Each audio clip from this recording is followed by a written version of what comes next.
اپنی شکل میں آئے اور آپ کے سامنے اتحیات کی شکل میں بیٹھ گئے اور آ کر آپ سے پوچھا مل اسلام، یا رسول اللہ اسلام کیا ہے؟ عمر رضی اللہ تعالیٰ عنہ فرماتے ہیں کہ ایک نوجوان تھا، وہ آ کے مجلس میں بیٹھا تو شدید بیاض الثياب وشدید سواد الشعر لا يرى علیہ اثر السفر ولا يعرفه منا احد۔ ایک نوجوان آیا سفید کپڑے، اس سے اندازہ ہوا کہ مسافر نہیں ہے، کیونکہ اس زمانے کا سفر تو کپڑے سارے ہی خراب کر دیتا تھا، اور اگر وہ مسافر نہیں تو لا يعرفه منا احد، ہم میں سے کوئی اس کو پہچانتا بھی نہیں۔ اور آ کر وہ آپ کے سامنے اتحیات کی شکل میں بیٹھا اور اپنے ہاتھ یہاں رکھ لیے، اور اگر آپ سے کہتا مل اسلام، یا رسول اللہ اسلام کیا ہے؟ تو آپ نے فرمایا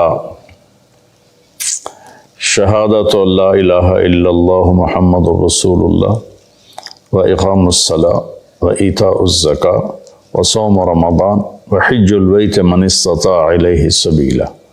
کا اسلام یہ ہے کہ کلمہ شہادت کی گواہی دینا، لا الہ الا اللہ محمد رسول اللہ، میں گواہی دیتا ہوں اللہ کے سوا کوئی عبادت کے قابل نہیں، اور محمد صلی اللہ علیہ وسلم اللہ کے رسول ہیں، اور 5 وقت نماز پڑھنا اور زکوٰۃ ادا کرنا جو مالدار لوگ ہیں، اور رمضان شریف کے روزے رکھنا، اور جس کے پاس ہمت ہو پیسہ ہو تو وہ اس پر حج بھی فرض ہے۔ یہ 5 باتیں آپ نے بتائیں تو وہ کہنے لگا صدقتا، سچ کہا آپ نے۔ تو عمر رضی اللہ عنہ فرماتے ہیں کہ ہمیں بڑی حیرت ہوئی، یسألو یصدقہ، کہ سائل بن کے سوال بھی کرتا ہے اور پھر آگے یہ بھی کہتا ہے آپ نے ٹھیک کہا۔ پھر اس نے پوچھا مل ایمان، یا رسول اللہ ایمان کیا ہے؟ تو آپ نے فرمایا ان تؤمن باللہ و ملائکتہ و کتبہ و رسلہ و بالبعث بعد الموت۔ ایمان یہ ہے کہ تو اللہ پر ایمان لائے، اس کے فرشتوں پر، اس کی کتابوں پر، اس کے رسولوں پر، اور موت کے بعد اٹھائے جانے پر، کہ موت کے بعد ایک زندگی ہے جس میں فیصلہ ہوگا اچھے اور برے کا۔ کہنا صدقتا، آپ سچ کہتے ہیں یا رسول اللہ۔ حدیث تو آگے بھی چلتی ہے، تو خیر وہ بھی بتا دیتا ہوں، بڑی اہم ہے۔ متی تقوم الساعہ، یا رسول اللہ قیامت کب آئے گی؟ تو آپ نے فرمایا مل مسئول عنہا بعلم من السائل، میرے دوست یہ دنیا میں کسی کو نہیں پتہ سوائے اللہ کے کہ قیامت کب آئے گی۔ تو کہنے لگا اخبرنی عن اماراتها، مجھے اس کی نشانیاں بتائیں۔ تو آپ نے ارشاد فرمایا کہ ان تری الحفاة الرعاة العالة رعاء الشاء يتطاولون في البنيان وان تلد الامة ربتها۔ تو آپ نے 2 نشانیاں بتائیں۔ فرمایا جب تو دیکھے عرب کے بدو ننگے پیر چلنے والے اور بکریاں چرانے والے بڑی بڑی بلڈنگوں کے مالک بن جائیں اور ایک دوسرے کے ساتھ مقابلہ کریں، میری بلڈنگ کی منزلیں زیادہ ہیں، اس کی کم ہیں، اس کی کم ہیں، میری زیادہ ہیں، ایک یہ بتائی۔ اور دوسری یہ بتائی جب تو یہ دیکھے کہ بیٹیاں بھی ماؤں کو ذلیل کرنے لگ جائیں، یہ خاص طور پر بیٹی کا ذکر کیا کہ بیٹے عام طور پر زیادہ سرکش ہوتے ہیں اور بیٹیاں اکثر دھیمے مزاج پر ہوتی ہیں، ماؤں کا ساتھ دیتی ہیں۔ تو آپ نے فرمایا خاص طور پر جب بیٹیاں بھی ماؤں کو ذلیل کریں۔ جب بھی میں حدیث بیان کرتا ہوں تو مجھے ایک واقعہ یاد آ جاتا ہے۔ ایک بیٹی اپنی ماں سے کہہ رہی تھی بھونک نہیں، بھونکو مت، بھونک نہیں، وہ ہماری زبان میں تھی بھونک نہیں، اور اس کی ماں کچھ بھی نہیں کہہ رہی تھی، صرف اس کے خاموش آنسو ایسے بالکل لڑیوں کی طرح بہہ رہے تھے، ایسے ایسے ایسے ایسے ایسے۔ تو آپ نے فرمایا جب ماؤں کی بیٹیاں بھی عزت نہیں کریں گی اور ان کو ذلیل کریں گی تو بس پھر سمجھو کہ قیامت قریب ہے۔ اس کے بعد وہ اٹھے اور چلے گئے۔ پھر آپ نے حضرت عمر سے فرمایا بعد میں کہ جانتے ہو یہ کون تھا؟ کہا جی نہیں۔ کہا یہ جبریل تھے جو تمہیں دین سکھانے کے لیے آئے تھے، سوال کی شکل میں۔ تو یہاں اسلام کا جواب آتا ہے 5 ارکان، اور ایمان کا جواب آتا ہے 5 عقیدے، اللہ پر، ملائکہ پر، کتابوں پر، رسولوں پر، اور موت کے بعد کی زندگی پر۔ یہ 5 یہ اور 5 ہو، یہ ایمان 5 عقیدے اور اسلام 5 اعمال۔ لیکن آخری حج میں جب اسلام مکمل ہو چکا ہے، پورا دین نازل ہو چکا ہے، الیوم اکملت لکم دینکم واتممت علیکم نعمتی ورضیت لکم الاسلام دینا، یہ عرفات میں یہ آیت نازل ہو چکی ہے اور دین کے مکمل ہونے کی خوشخبری دی جا رہی ہے۔ صرف اسی امت کو یہ خوشخبری ملی اور کسی کو نہیں ملی۔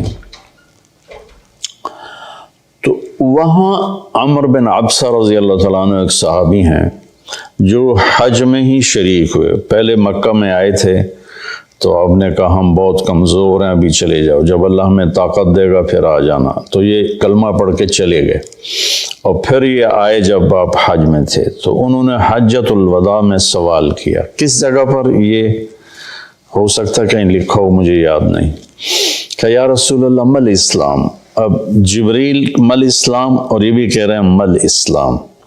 جبریل کے جواب میں 5 اعمال، کلمہ، نماز، روزہ، حج، زکوٰۃ۔ یہاں کیا ہو رہا ہے؟ مل اسلام، یا رسول اسلام کیا؟ اب اسلام مکمل ہو چکا ہے۔ جبریل، حدیث جبریل میں پہلی بنیاد کو بتایا ہے کہ یہ 5 اعمال بنیاد اسلام ہیں، یہ نہ ہو تو اسلامی نہیں ہے۔ اب یہاں اس کی آخری چھت کو بتایا جا رہا ہے کہ چھت جو مکمل ہوتی ہے تو گھر کہلاتا ہے، چھت نہ ڈالی گئی ہو تو گھر نہیں ہوتا، رہنے کے قابل نہیں ہوتا، نہ خود رہ سکتا ہے مالک، نہ کسی کو بلا سکتا۔ جب وہ چھت ڈال لیتا ہے تو خود بھی رہتا ہے، مہمانوں کو بھی بلاتا ہے۔ تو اب یہ جو حدیث پاک ہے نا، یہ اسلام کی آخری چوٹی کو بتا رہی ہے۔ وہ کہتا ہے مل اسلام، ایک اس قسم کا سوال ہے، جواب 2 ہیں۔ آپ نے کہا اطعام الطعام ولین الکلام، اسلام ہے کھانا کھلانا اور میٹھا بول بولنا۔ سبحان اللہ، اللہ تعالیٰ کو سخاوت پسند ہے، سخی سے اللہ کو پیار ہے، چاہے وہ فاسق ہی کیوں نہ ہو، اور بخیل سے اللہ تعالیٰ کو پیار نہیں ہے، چاہے وہ تہجد گزار ہی کیوں نہ ہو۔ جو پیسے کا پجاری ہے، یحسب مالہ اخلد ان مالہ اخلدا جمع مالا وعددا، تو یہ اللہ کو انتہائی ناپسند ہے جو پیسے جوڑ جوڑ کے نہ اپنے اوپر خرچ کرتا ہے، نہ بچوں پہ خرچ کرتا ہے، بس مال بڑھا رہا ہے، کاروبار بڑھائے جا رہا ہے۔ تو یہ اللہ سے اس کی دوستی کبھی نہیں ہو سکتی۔ تو اطعام الطعام، کھانا کھلانا، ولین الکلام، اور نرم بول بولنا، نرمی والا بول بولنا، نرمی والا بول بولنا، نرمی والی گفتگو کرنا، یہ اسلام کی انتہا ہے۔ تو کھانا تو بہت لوگ کھلاتے ہیں، لیکن زبان کا بول نرم ہو، میٹھا ہو، یہ امت سے نکل گیا ہے، کم از کم بر صغیر سے تو نکل گیا ہے۔ باقی دنیا بھی پھرا ہوں، دست و گریباں ہیں اور پیچھے زبان کا بول ہے، رشتے ٹوٹ رہے ہیں، محبتیں ختم ہو رہی ہیں، اور خاندان بکھر رہے ہیں۔ اس کے پیچھے کہیں کہیں جائیداد کے جھگڑے بھی ہیں، لیکن زیادہ جس چیز نے آگ لگائی ہے وہ ہے یہ زبان کا بول۔ میرے نبی نے حضرت معاذ بن جبل رضی اللہ عنہ سے فرمایا، معاذ تمہیں ساری شریعت کا خلاصہ بتاؤں؟ تو انہوں نے کہا جی کیا ہے؟ تو آپ نے ایسے کیا، یہ دیکھیں میری 2 انگلیاں، اور یوں زبان کو اس طرح کر کے پکڑا، ایسے نہیں پکڑا، ایسے پکڑا، ایسے کہ غلط بول پر اس کو کاٹ دو، نفرت والے بول پر اسے کاٹ دو، دل دکھانے والی بات پر اسے کاٹ دو، چپ ہو جاؤ، خاموش ہو جاؤ۔ خاموشی بہت بڑا عمل ہے۔ ہم بچوں کو بولنا سکھاتے ہیں، بڑوں کو چپ رہنا سیکھنا چاہیے۔ لقمان علیہ السلام کا فرمان ہے، بیٹا میں چپ رہنے پہ کبھی نہیں پچھتایا، میں جب بھی پچھتایا اپنے بول پہ پچھتایا۔ تو بھائیو، اللہ تعالیٰ ہی کرے گا میری آواز کتنے لوگ سن لیں گے، 1 لاکھ 2 لاکھ، تو 22 کروڑ عوام کا مسئلہ ہے۔ اور عجب، کبھی کبھی تو مایوسی میں ڈوب جاتے ہیں کہ پتہ نہیں ہدایت کو پھیلتا دیکھنا نصیب میں ہے یا نہیں ہے۔ پوری شیطانی طاقتیں متحرک ہیں۔ تو پھر وہ پوچھتا ہے مل ایمان، ایمان کیا ہے؟ اب جبریل نے بھی پوچھا تھا مل ایمان، تو اپنے 5 عقیدے بتائے، اللہ پر، کتابوں پر، ملائکہ پر، رسولوں پر، آخرت پر۔ اب یہاں آپ نے عقائد نہیں بتائے، وہ ابتدائی بات تھی، یہ انتہائی بات ہے۔ انہوں نے کہا مل ایمان، یا رسول اللہ ایمان کیا ہے؟ تو آپ نے فرمایا الصبر والسماحہ، ایمان ہے صبر کرنا اور معاف کرنا۔ یہ دونوں چیزیں بھی ختم ہو چکی ہیں۔ صبر ایمان کا لازمی جزو ہے، اور ہر ایمانی صفت کا لازمی جزو ہے۔ ایک دفعہ میں نے قرآن سے دیکھا تو کوئی ایمانی صفت ایسی نہیں جس کے ساتھ اللہ نے صبر کو ذکر نہ کیا ہو۔ صبر ہمارے ایمان میں ایسے ہے جیسے ہمارے جسم میں خون ہے، خون نکال دو آدمی مر جاتا ہے، یا پانی ہے، پانی نکال دو تو آدمی مر جاتا ہے۔ جو زیادہ ڈائریا بڑھ جائے تو اس سے موت واقع ہو جاتی ہے۔ تو جس ایمانی صفت سے صبر نکل جاتا ہے وہ صفت ڈیڈ ہو جاتی۔ تو بھائی وہ صبر کر، قیامت کے دن اعلان ہوگا فَلْيَكُنْ مَحْلُ الصَّبْرِ، صبر کرنے والے کھڑے ہو جاؤ۔ تو ایک چھوٹی سی جماعت کھڑی ہوگی، انہیں کہا جائے گا جاؤ جنت میں۔ ابھی حساب شروع نہیں ہوا ہوگا کہ وہ جنت کی طرف چلیں گے، تو فرشتے سامنے آ جائیں گے، وہ بھی اللہ کی منشا کہ ان کا مقام کو دکھانا چاہتے ہیں۔ وہ کہیں کدھر جا رہے ہو؟ کم جنت میں، کبھی حساب تو شروع ہوا نہیں۔ وہ کہیں گے ہمارا حساب ہے ہی نہیں۔ فرشتے پوچھیں گے تو تم کون لوگ ہو؟ کہیں گے ہم صبر والے ہیں، اس میں مرد اور سارے شامل ہوں گے۔ جس نے بھی صبر کے ساتھ اپنا وقت گزارا، اپنے ہونٹوں کو سی لیا، پی جائے ایام کی تلخی کو بھی ہنس کے ناصر، غم کو سہنے میں بھی قدرت نے مزہ رکھا ہے، تو وہ کہیں گے ہم صبر والے ہیں۔ وہ کہیں گے تمہارا کیا صبر تھا؟ تو کہنے لگے ہم اللہ کے فرمان پر جمے اور صبر کے ساتھ جمے، اپنے نفس کو بے قابو نہیں ہونے دیا، ہم اللہ کی نافرمانی سے بچے اور صبر کے ساتھ ڈٹے رہے، اپنے نفس کو بے لگام نہیں ہونے دیا۔ وَصَبَّرْنَا عَلَى الْبَلَاءِ، اور اللہ کی طرف سے کوئی آزمائش آئی تو ہم نے اس پہ شکر ہی کیا، صبر ہی کیا۔ وہ کہیں گے انطلقوا فنعم اجر العاملین، آپ چلیے تشریف لے چلیے، آپ VIP لوگ ہیں، آپ کا کوئی حساب نہیں ہے۔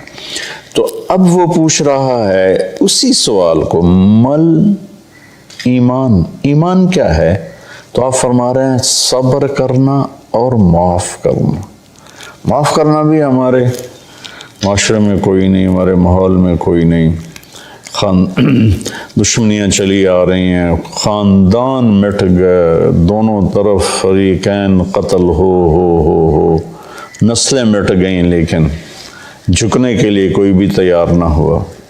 میرے نبی نے مکہ میں فاتحانہ داخلہ کیا، 10,000 کے لشکر کے ساتھ مکہ میں داخل ہوئے۔ آج موقع تھا کہ سب کے لیے پھانسیاں تیار ہوتی، ایک ایک کر کے سب کو پھانسیوں پہ لٹکایا جاتا، اور آپ نے بیت اللہ کے دروازے کی چوکھٹ کو پکڑ کے یوں کھڑے ہو کر فرما انا صانع بکم، آج تم میرے تابع ہو، میں تمہارے ساتھ کیا سلوک کروں گا۔